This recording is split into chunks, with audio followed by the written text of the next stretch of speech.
Kate Mila Falcher, welcome to Irish Granny Helen, and welcome to Nate of the Third Wish. Hello. Hi, how are you, Helen? Fine, thank you. Since last we spoke, everything is pretty much the same. Thank you for joining us. And we're going to talk about current events. And I have a little selection of current events. I'm going to make a confession. We're not telling each other what our topics are anymore, No. just to make it a little harder. Except that I told Nate because I was feeling like, God, these are just such difficult topics. Is this too depressing? And the title of this video is Current Events, and this is what is happening. So it is what it is. Don't Yes. shoot the messenger. What can I say?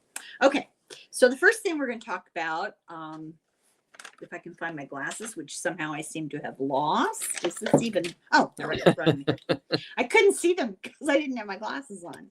Okay, Ebola in the world. So the Red Cross is having trouble, which is in a very interesting way. They're coming up against cultural expectations. They're having trouble with the loved ones of the people who have died of Ebola, because it's part of their culture that they have to handle the body in a certain way and wash it. The loved ones themselves have to wash it. And you can't do that with Ebola, right?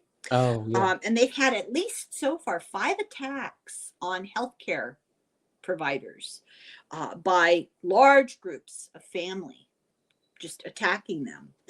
And there's a lot of mistrust. They don't believe what they're being told. There's a surprise, right? So the reality is this is a new strain. There's no treatment for it. Many of the people, of the family members, don't understand this. They've seen or they're aware of others who have been treated successfully with vaccinations for Ebola in the past, but it's a completely different strain. And they're thinking that they're being lied to. And there are many conspiracy theories that are circulating on social media, including, and this is so sad, including that they're burying empty coffins. And so they want proof. They want the coffins opened. But you can't do that with Ebola because people are throwing themselves, So people are familiar with, what's the word I want?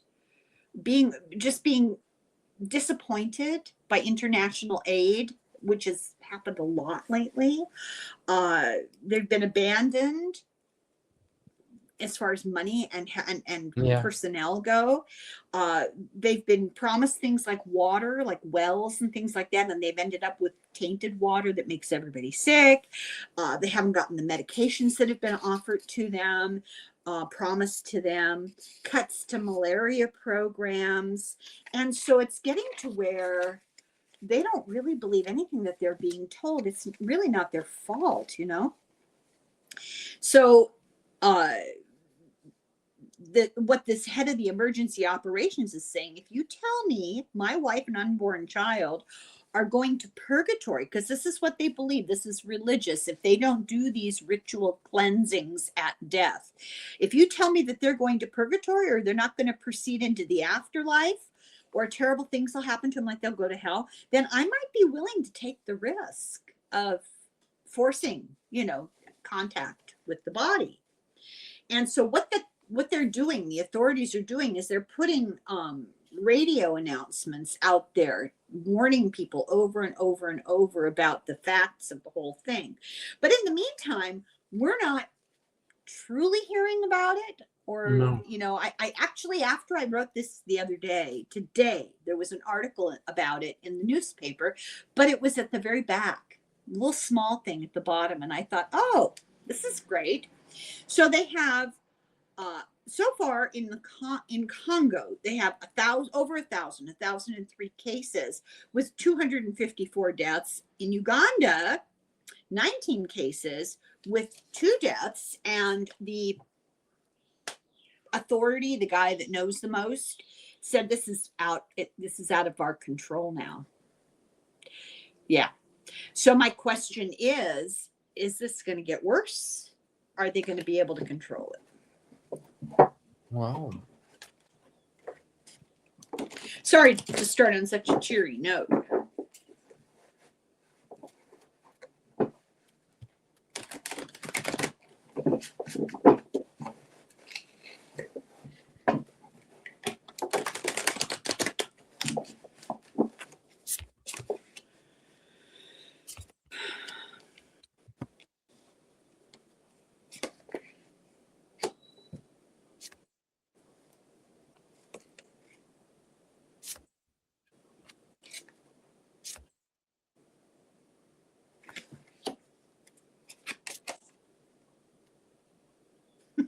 I keep pulling cards, Yeah, me too.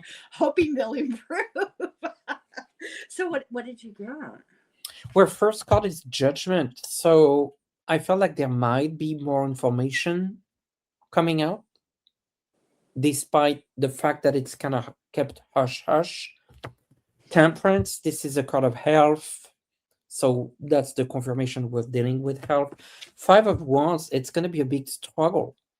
A big struggle. Page of Sword, I really hope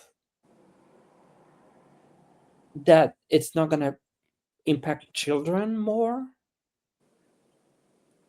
That would be, I mean, every life is sacred, but I hope this is not what it means. Yeah, when children are impacted more, this is such an emotional, visceral reaction on the part of people that it creates even a more intense negative reaction. You know, it's harder on society. Well, I got the Moon. There is so much deception going on around this, and so much disbelief. This is a really like a tinderbox situation, both medically and socially. You know, I got the Queen of Swords. So I think that what this is talking about is they're attempting to get some kind of a grip over it, try to use their medical knowledge and assert it, you know, not politically, what's the word I want, kind of in a legalistic way, assert the authority. But I think it's a struggle. And I got, oh God, I have to hide this. I got the Lovers reversed. It's people are not believing them. It's not going well. This is not a good situation. I get the Nine of Wands reversed. This is going to upset, you know, it's going to upset the like the social fabric. The thing though is that there's nothing that says like it's growing, expanding to the world. I don't see that in my cards or your cards. I see it causing severe local issues and disruptions. And more than that, it's more of a loss of faith in the outside world.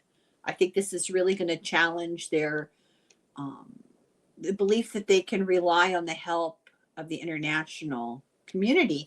And then I got the Six of Coins. I think that there will be help. I think it's going to get to the point where it'll serve us pragmatically to be more helpful, to give them more assistance.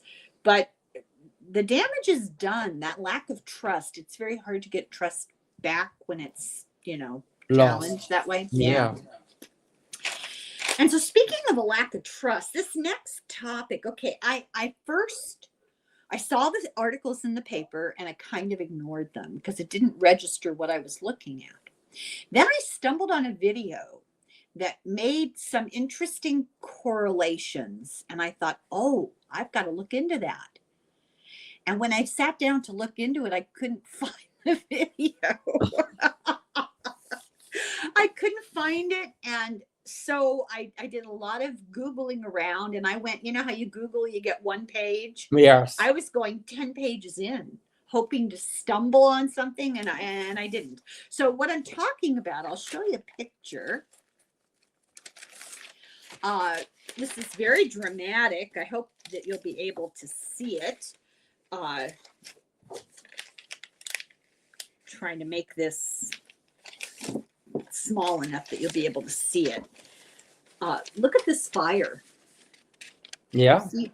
Okay, this is Los Angeles in a neighborhood called Boyle Heights. Now, I don't think it's any coincidence that Boyle Heights is largely a minority neighborhood and a Mm. low income neighborhood. At least to my knowledge, it was. I don't know if the demographics have changed. Looking at the people in the picture, I don't think they've changed much. So there has been, I think they're trying to get it under control now, but it's been going on for well over a week. Massive cold storage facility fire where they store frozen food, 85 million pounds of frozen food. And it's Wow. created such a toxic air quality issue. Yeah. And they're so afraid of it spreading that the governor and the mayor declared a state of emergency.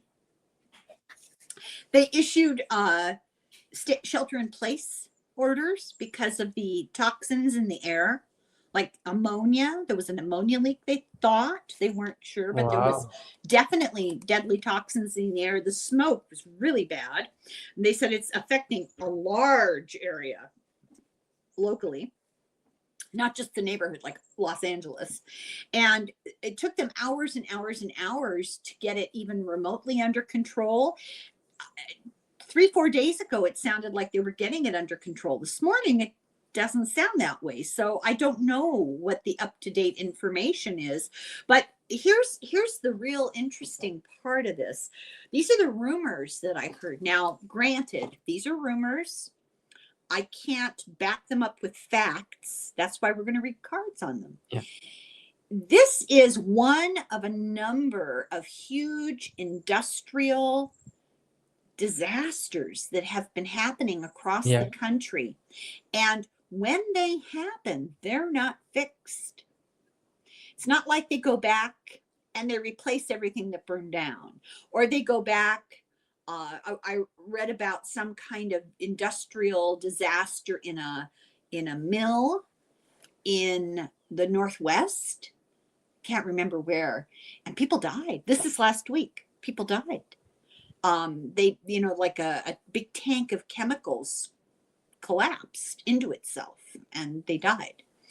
Like 11, 9, a lot of people. But this is happening all over the country.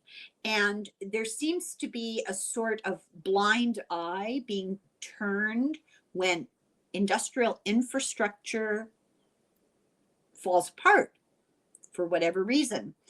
And the implication is getting rid of jobs intentionally, eliminating jobs, creating the necessity to move forward with, I'm sorry, I have to say it, AI. AI. Yeah.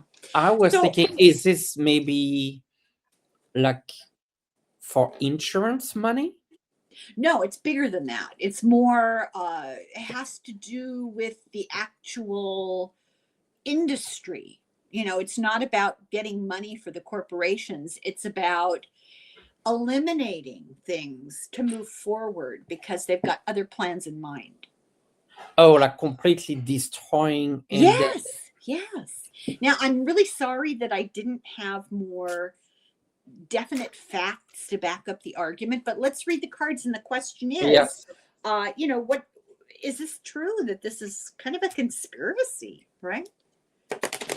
It's intentional to allow industry to fail in certain ways, eliminating jobs and forcing the necessity of moving forward with other kinds of, I don't know, stuff. I don't know the word to use.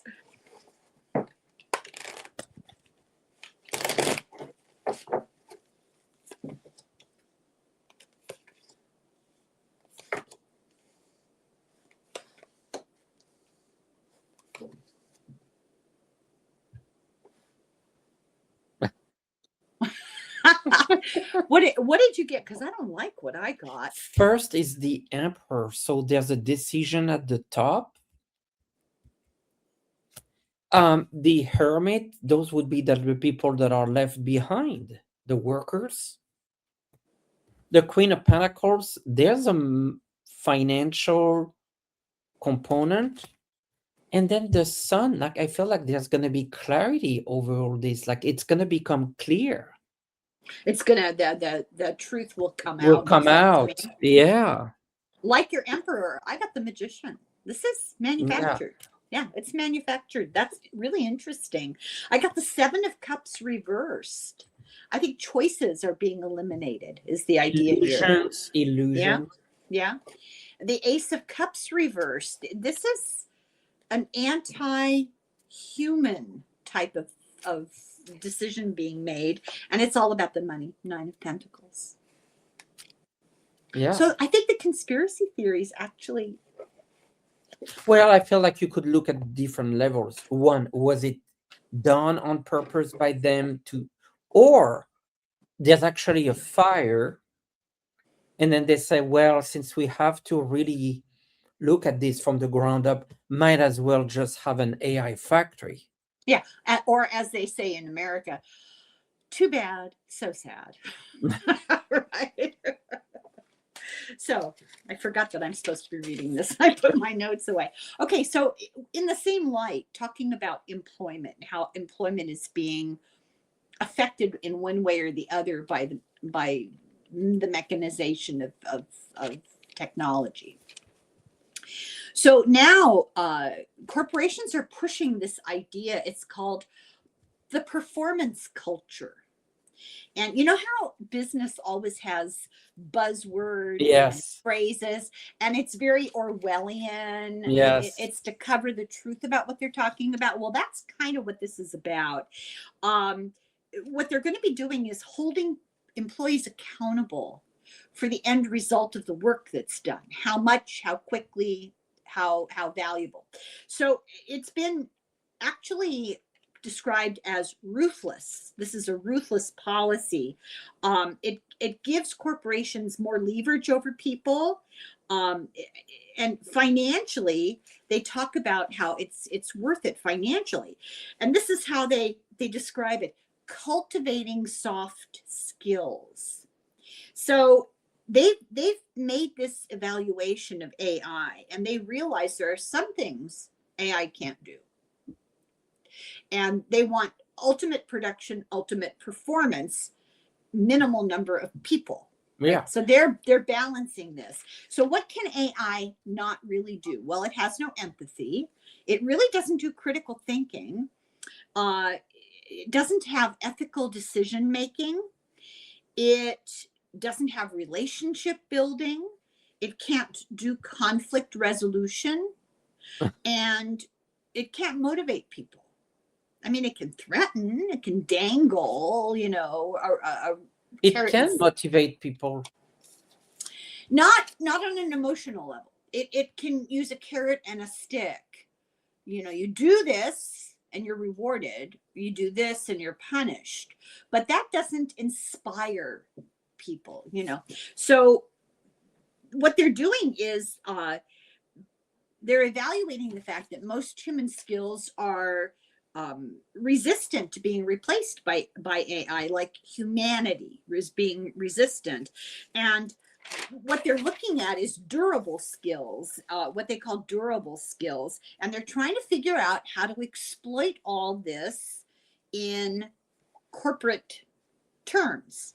So when they're looking to hire somebody or they're looking to do a program, the question they ask is, will this hold its value, or will this person that we employ hold its value economically, technically, and in the market shifts? If there are changes, will this person be worth our trouble, or will this policy or program be worth our trouble? And so my question is, will our souls save us? Will the fact that we are not, now this is purely metaphysical, it's coming from a philosophical point of view, you may not agree with it, I don't care. I believe that we're not our material body, that we are our spiritual self. And is that what's going to save us from the threat of AI? How would it save us? I don't know. My God, I don't have all the answers. I'm just starting out thinking about this. When I figure it out, of course, I'll win the Nobel Prize. Because, I mean, corporations are going to use AI to the maximum of their ability. I know that. Don't depress me worse than I'm already depressed. But I want to ask the cards, will there come a time when they're just not going to be able to maximize it like they want to? And will we be able to push back? Are they going to rob us of all of our agency, our self-determination? Well, I think there could be so many different societies. There could be one where we don't actually work at all. Do you mean societies like different countries, or do you mean potential human societies? Human society where we're not workers. Yeah, that's not going to happen. We Why won't not? exist because there's no profit in that. But I'm but cynical. the robots and AI are working for us, Right. and we don't have to work. You have to eat. The machines will do I mean, but you don't think that you're going to have to pay for anything that you get? well, I'm going like completely like off the current spectrum. There could be a model where government says, okay, the goal is to provide for the whole nation, and all those machines are going to be working for us, not against us, and they will provide. There will be more food. There will be more. We're basically have enough. There's no reason for money. There's no reason to fight. There's no reason. Or just the goal is for people well-being. I know this sounds completely crazy, but I'm saying like it is a different model. Well, yeah, it's called utopia. And it has never worked because people have never changed. But we never had the tools. Now we are having the tools that can work for us. That's what they said at the beginning of the Industrial Revolution, that all these machines are going to do all the hard work, and we'll have a free, like a 4-day week, and we won't have to put in all these hours of work. Has that happened yet? In some countries, yes. Some countries are working towards reducing the number of hours work per week after. In Europe, yes. I mean, yes, it went from 40 something hours to 40 hours to 39 hours to 32 hours. And that's the actual goal. I don't believe that it'll happen here. Maybe it'll happen in other countries. I don't know. I doubt it, because corporations are running the world, and it's only going to get worse. And well, I understand. I mean, I don't see the path from where we are to that. No. I don't see it, but I'm saying like everything's possible. Oh, yeah. I mean, it's a dream. Yes, it is a dream. A pipe dream. Yeah. I don't believe that it'll happen. And the reason I don't believe it'll happen, I'm not saying I don't think it could happen. It could happen, but I don't see it happening with humanity being the way it is right now, because we prioritize profit, and it's always about struggling to be the one with the most money, the biggest car, the fanciest clothes. That in that model, but there can be other models where the goals are not just make money or spend money. No, I agree with you. I'm not disagreeing with you. I agree with you that there's the possibility, there's the idea of a world that could be like that, but I think that's idyllic, and I don't think that humanity is evolved enough to achieve it. Well, I doubt we'll see it. Well, I know I won't, unless it happens in the next, we don't see it, but I mean, so I think your question was very open, like, can this happen? Yes, I feel like we could make technology work for us in an ethical way. Absolutely. We could. I'm not saying that it's going to happen, but technically we could. There is this point of view that things are deteriorating, and they're going to continue to deteriorate on a global level until they reach a crisis point, and it'll come to a head. Yes.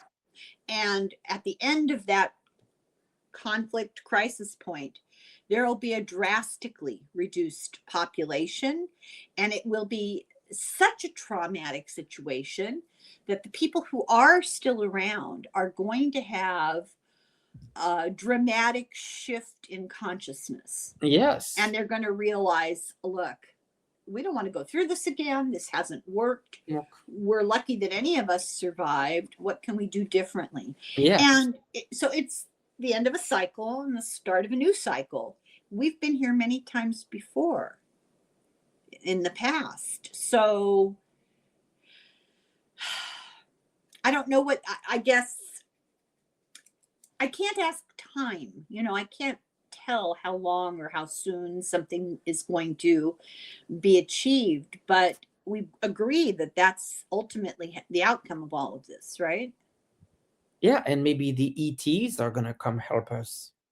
No, I don't believe in saviors. It's up to us. We have free will, and it's up to us. This is a lesson that the human race has to internalize and understand on its own. So what is the exact question? Why me, God? I don't know. I guess we both agree on the ultimate outcome, but Yes. the distance in time between now and then is really unimaginable if you're going through the process of this crisis. We're not gonna point. see it. We're not No. gonna see it. No. No. So are the machines going to take over? Is that a good question? Yes, the machine's gonna take over. We're not gonna let them. We are letting them. People are embracing AI like a long lost cousin.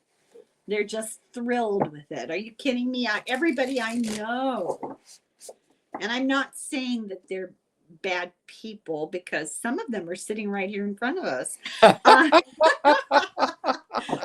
Everybody I know is just wholeheartedly embracing it. They're saying, well, there could be problems, but look at all these good things. Oh, it's taking your finger out of the hole in the dam. The fool, it's a dangerous path. Yes, it's a dangerous path. Six of Swords, we're on a journey to understand it. Four of Pentacles, we're gonna have to hold tight, fasten our seatbelt. So what do you, culminating in what? What do you think? And then a new beginning. What was that card? I couldn't see it. The Magician. Oh, the Magician. I don't know what to make of these cards. You know what? Just the visuals of these cards, they all have flowers thrown into the air, flower petals. And I'm like, what am I looking at? So I got the Four of Swords. I think this is advice. It's solid advice. Back off. Too much too soon. I don't think we're using our intelligence in a positive way. And I think we need to withdraw for a while and think about what we're doing. But I think there is an impetus behind it. This is the Knight of Swords. It makes me think of a crusade, you know, and I think that there is a large group of people who are pushing this, right? At the Eight of Pentacles, we know what that's about. There's money to be made, and when there's profit to be made. And then I got the Six of Pentacles. So is this saying, is this sort of giving the promise that in the material world there'll be benefit to gain? It's a give and take. It's a give and take. Yeah. Are we going to say no to If your life could save by AI tomorrow, would you say no to AI? I don't know. I might. I'm old. I'm totally serious. I'm old enough. I'm at the point where clawing at the last breath of life is not my priority No, anymore. but if they're saying this medicine Mm-hmm. created by AI, designed by AI, researched by AI, can make you have severe pain and remove your pain, wouldn't you take the medicine because it's done by AI? Would I be allowed the medicine because the AI is denying it? No, but if it were available, would you say no? Of course not. Okay, Of course not. so that proves the point. It just proves that advantages come hand in hand with it. But I argue that the disadvantages outweigh the advantages. That's my argument. Well, it's still time to put um a framework around it. Yeah, maybe we should ask that. What is it going to take for people to protect themselves so that we use it well? That Like might be a good question, right? safeguards should be in place. Yeah. Ethics should be in place. Yeah. Yeah.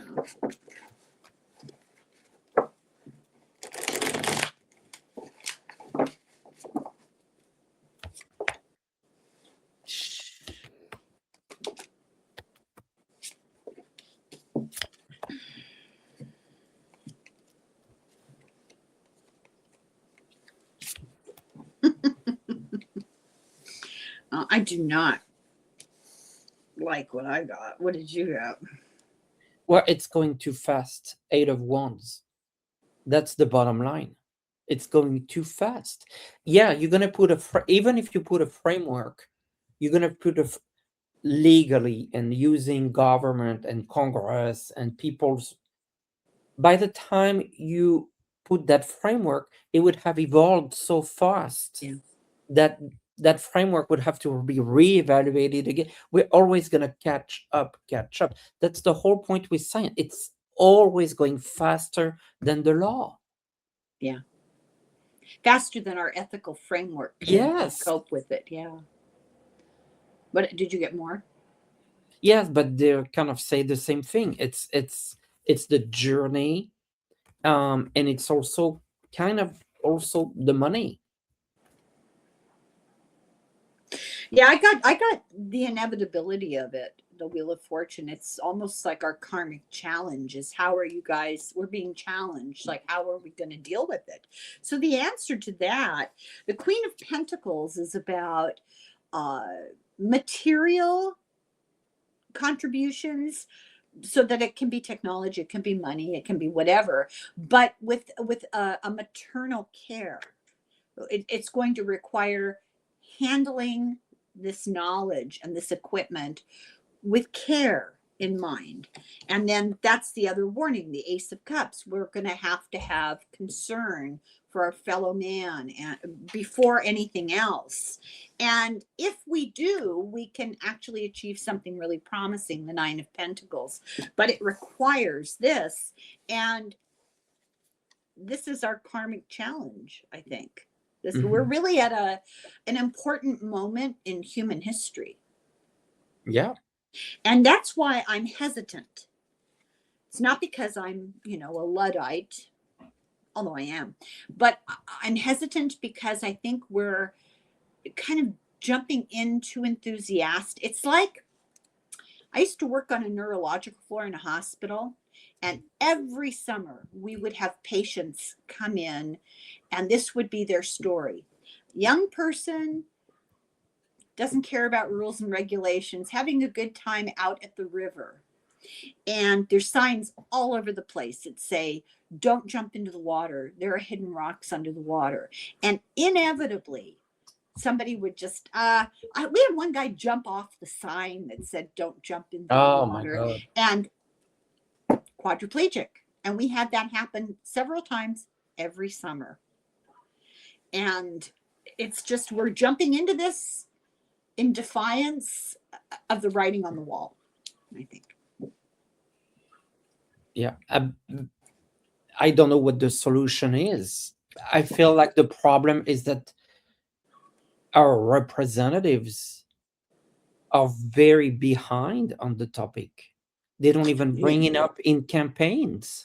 Yeah, they're being railroaded by the tech industry because there's so much money behind it. But they're not bringing it up as a topic. No, they're lobbyists. They're getting Yeah. paid. Yeah. Okay, I'm going to skip the next one because I've just had my share of misery for the day. Let's talk about dynamic pricing. Are you familiar with dynamic pricing? Of course. Oh, you are? Yeah. What are you laughing about? You don't know what it is. I am. For example, let's say I would like to buy a ticket for a singer for a concert. Like who, for example? Well, like Madonna, for example. So, or I think it's more if you more common. Well, it happens in concerts tickets, but also for airfares. You want to buy a flight depending on the day, depending on the time of the day, depending on the type of computer you have. If you have Mac versus PC, your price is going to be different. Right. Well, it's called surge or demand pricing. Yeah. And it did start, it's called a revenue strategy. It's where prices fluctuate in real time based on, like you said, supply and demand. Demand of the time of day, the day of the week, the season of the year, the geography of the purchase. It just all depends. And pricing of competitors, and then inventory levels. So I've got a couple of stories for you that are going to blow your mind. So these companies are using our data that's being sold to them, like Palantir sells them data, sells DHS data. They're being sold to these companies to the highest bidder, like Google, and those people sell them, so that they can target us, individually target us.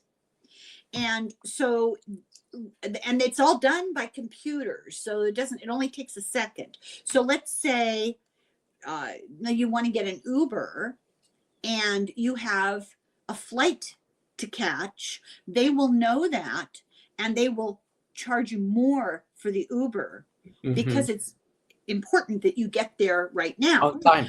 Yeah. Let's say you're going to a funeral. Let's say somebody you know in your family dies, and you're going cross country to a funeral, and it's the day after tomorrow. And it's not like they're going to delay it so that you can get there. They will charge you more, you personally, more for that ticket because they know you have no choice. Or let's say you're going on vacation and you decide, okay, I'm going to compare different flights, different prices. And so you sit down for a while one day and you compare, you go on different sites, and then you get distracted and you come back the next day and you do it again. They know that this is a serious interest of yours. They hike up the prices. Of course. So we're going to talk about Walmart. Now, Walmart is nobody's favorite store. Some of us have no choice, literally have no choice. It's either Walmart or Amazon. Because if you go on the internet and you try to go to these smaller companies to buy something, they redirect the purchase to Amazon. Oh, it's just really awful. And we only have one other grocery store in our town, and the prices are absolutely unbelievable. And always have been, not just because of today. So Walmart is shifting over to this dynamic pricing and to something else. I don't know what to call it. So you go into Walmart and you want to buy a t-shirt, and you go over to the rack of t-shirts and you're looking for your size, and they have a little cardboard thing that tells you what size it is. And it used to be the price would be on there, right? There's no price on there anymore. So you look up above the display where there used to be a thing on a piece of paper that told you the price. There's no price there anymore. It's a barcode. And the reason that they're Oh, doing that is because the price will change by the hour, by the day, by who you are, because you have to pull out your phone to access the price.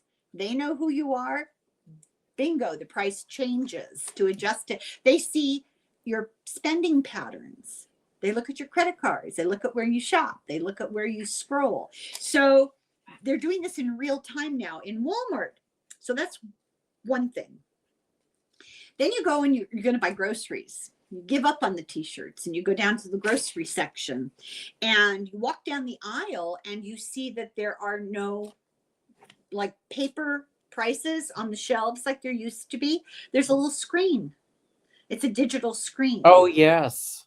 And it changes periodically depending on time of day and who's looking at it, because they're tracking your telephone.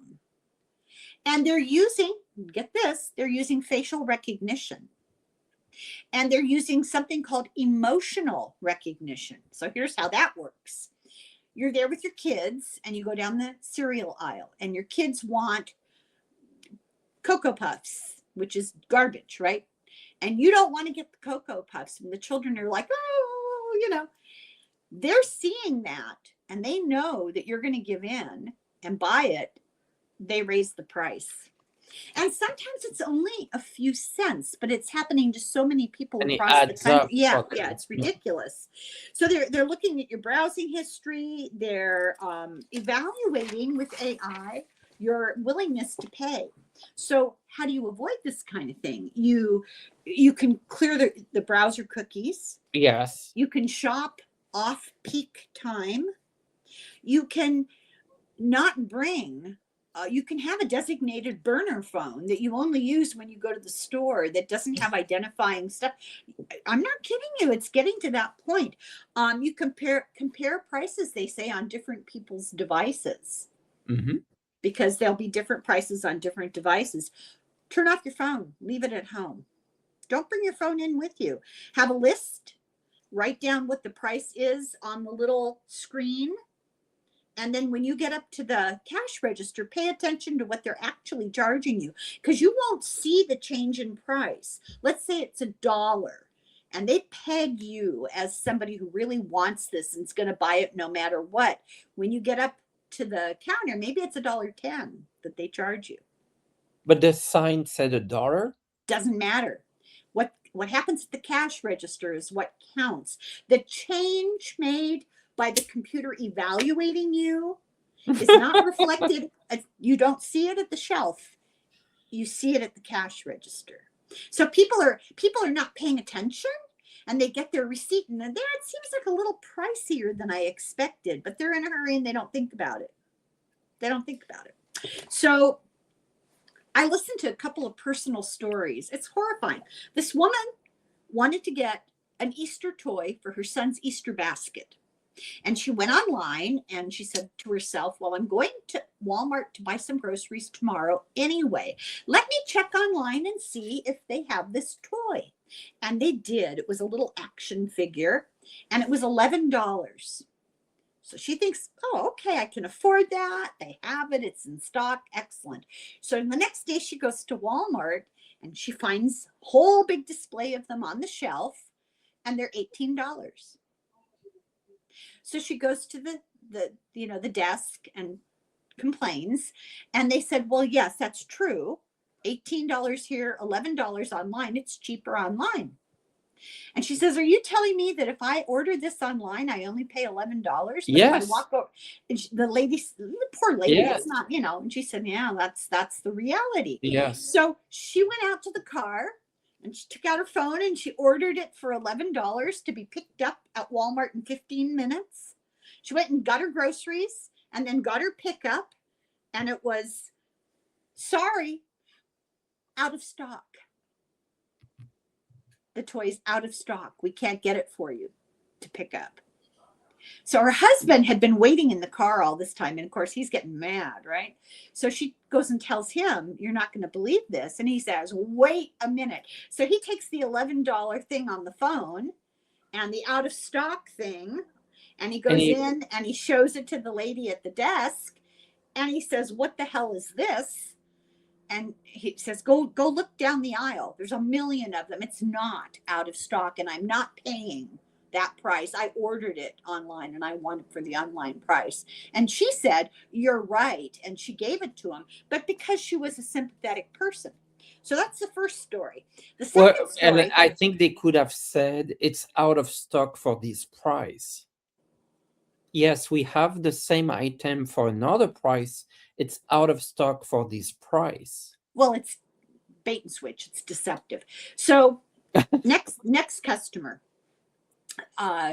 She goes and she's getting groceries and she's beginning to notice that, this receipt seems like it's too much. And so she stood there in the store before she left the store and she went through it. Well, they charged me more for each of these items. But then what is this thing for almost $15 that says merchandise? What is that? So she went to the desk and she said, "This is a charge. I don't know what this is for. I didn't buy anything for $15 from merchandise. Here are all of the things I bought. Here's my receipt. You can check. I'm not trying to pull one over on you." And the woman takes the receipt and she scans it. And she said, "Well, yes, it's shoes." And she said, "Well, I didn't buy any shoes. You can look." And she goes, "Okay, well, it's shoes. But the weird thing is it's not almost $15. It's $18 on my scanner." So it wasn't, it was fraud. They were charging her for something she didn't get. And if she hadn't taken the time to look at it, and I'm here to tell you, if you're doing a big grocery shopping and you have children with you and you just got out of work or whatever, you're not going to itemize your grocery list in the middle of Walmart. You're not going to do that. You're tired. No, I know. And then you get home and you find a $15 charge. Most people, unless you're really on the ragged edge of finances, most people won't complain. They won't do anything about it. The first story, though, it's almost like makes sense. Like when you go for Black Friday, they advertise, let's say, TV at $100, but there's only 10 available. The rest are like $500. So yes, it's out of stock, but for that price. So they say, well, that's what they say. It's out of stock for that price. We have others the exact same for another price, but it's out of stock for that price. I mean, I don't agree with it, but that's how they would explain it. Well, it's so deceptive. It's just awful. Like, for example, airfares. 1999, an airfare from San Francisco to San Diego with Southwest. Yes, for the first 10 seats, and then the rest are $99.99. They say they do that sometimes. So they advertise. It's a bait and switch. But it says for the first 10. Yeah. Well, there was no limit. No. Well, yeah. Basically, they were just saying, "We don't have any in the store. Sorry." Well, that's a lie. That is a lie. I know. But most people don't pursue it to the next step. So what's our question, Nate? I don't even have, if I have a question, I personally think that it's getting to the point where they're going to charge you whatever they feel like charging you, and you're not going to have any kind of recourse, to challenge it. Well, can consumers take advantage of it? It should go both ways, high or low. It does go both ways. Yes, it does go both ways. But does that make it all right? I don't think that makes it all right. And is it so different than, the old, like the farmers market? And if it's a season where you like peaches and they have a lot produce, or they don't have a lot of peach or apple, then of course the price will go up. And it's actually not that different. You have multiple shops and people stalls, and then the people want an apple or a bag of apple or peach, and then it's based on the crops and the supply and demand. Isn't How, that different? but how does it make sense that something is cheaper, that an employee has to go pick off the shelf and put in a box and mail it to you? But it's more expensive if you come into the store and you take it off the shelf and go pay for it. Does that make any kind of sense? Isn't that weird? What is the rationale behind that? Well, I feel like it's just completely disjuncted from the marketing standpoint, and the right hand doesn't know what the left hand is doing. I mean, pricing is such a psychology in pricing that I've seen studies that companies trying to sell a product at a certain price, and it's not selling. Like they said, this mug, $10 doesn't sell, and then they put for $15. All of a sudden, it sells. It's not necessarily there's a psychology. It's not necessarily lower price doesn't necessarily mean more demand. Yeah. It's just the weird psychology about pricing. Yeah, I don't understand it. It makes no sense. It That doesn't. makes no sense. It doesn't. Yeah. What question? Do we have a question, or is it just to rant and rave? Well, Because are I'm we full. getting more into a world where prices are going to be volatile? Are going to be what? I'm sorry. Volatile. Well, they already are. But more I mean, than what oh. we have.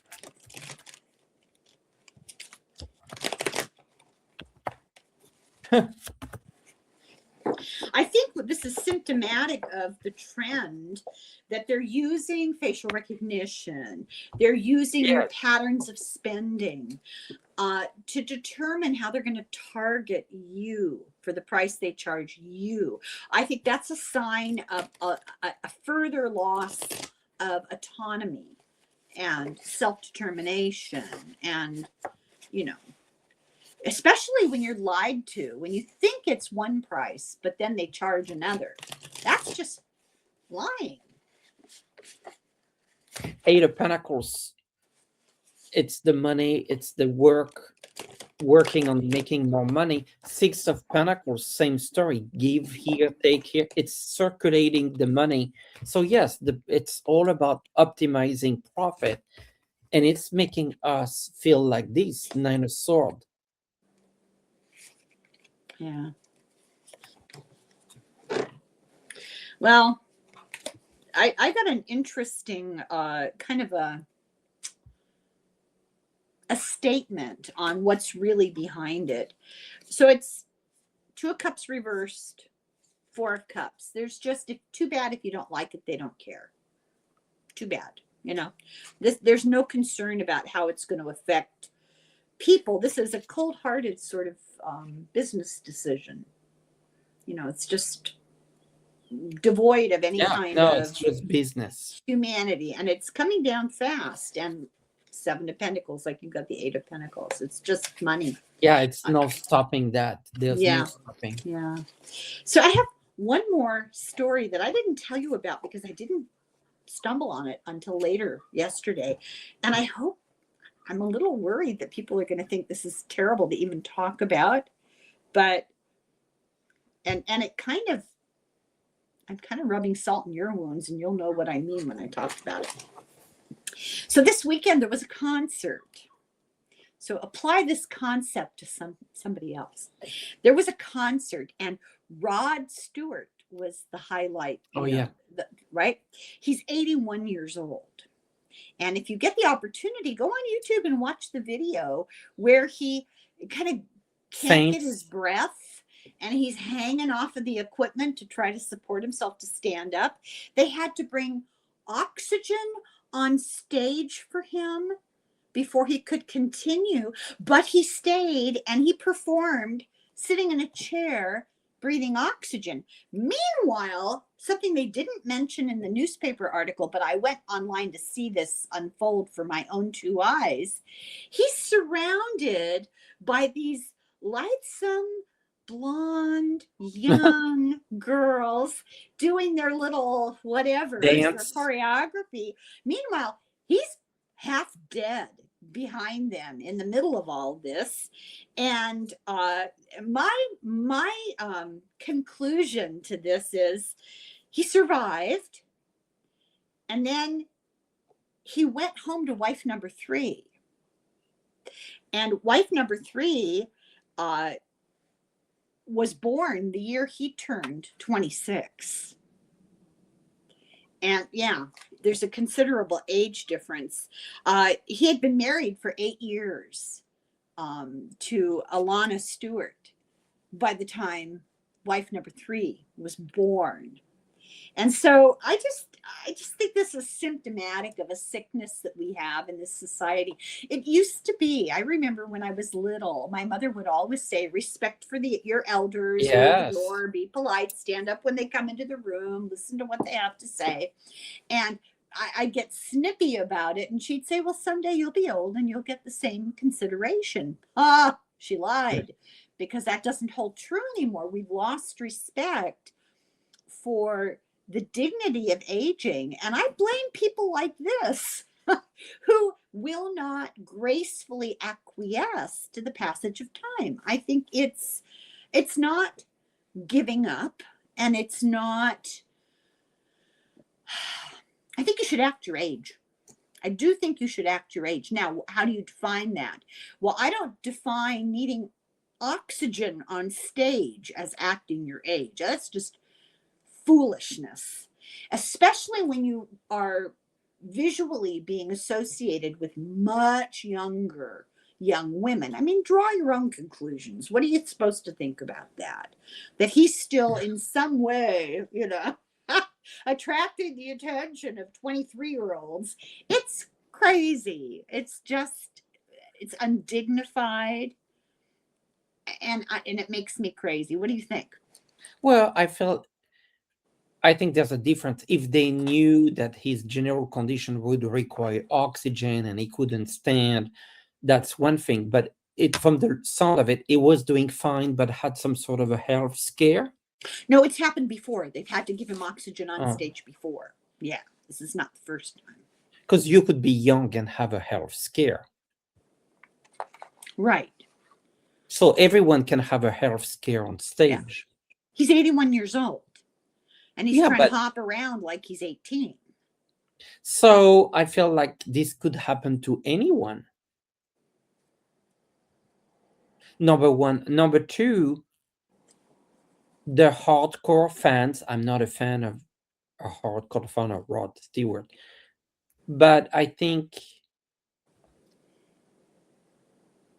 my understanding is they really love him and care for him and understand that he's struggling, but they still want to be there for him, and it gives them a sense of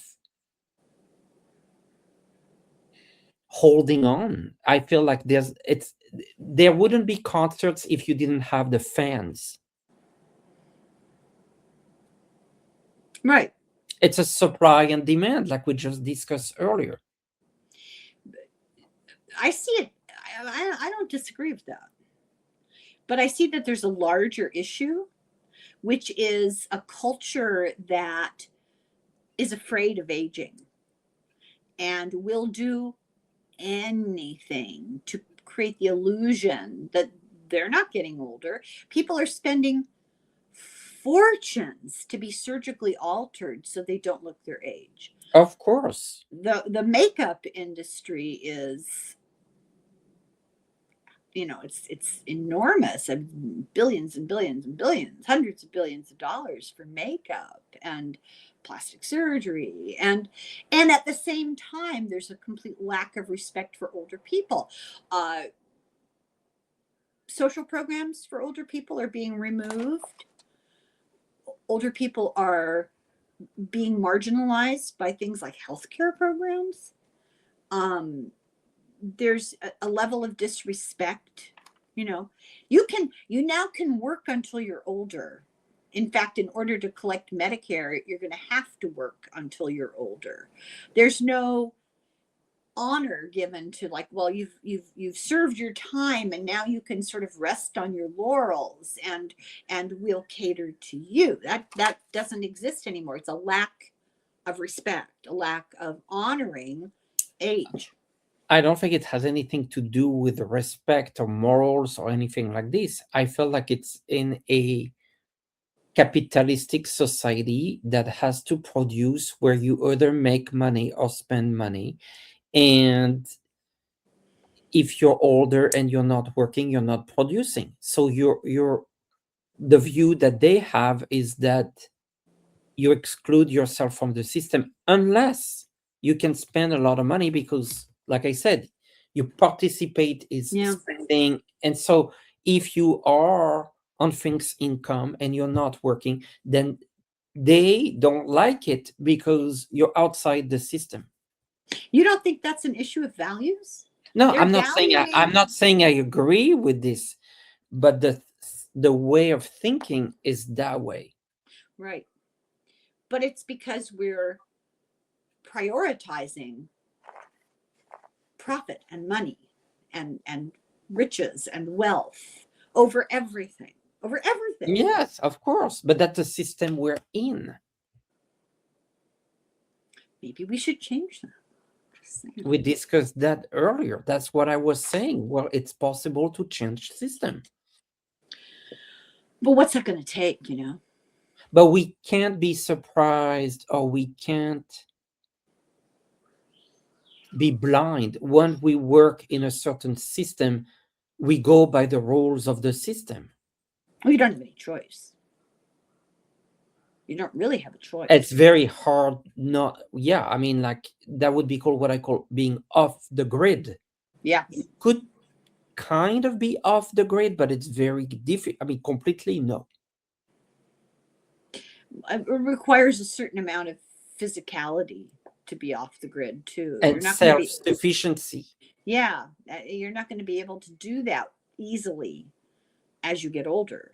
It's very difficult. I was talking, you know, I used to do elder care, and I was talking to a home health nurse, and she was saying she has a lot of people that she dealt with that when they were in their 30s or 40s, they thought it'd be great to have a couple of acres of land outside the city limits, into the county, kind of in the woods, and be self-sufficient, get some chickens, get some goats, you know, that kind of thing.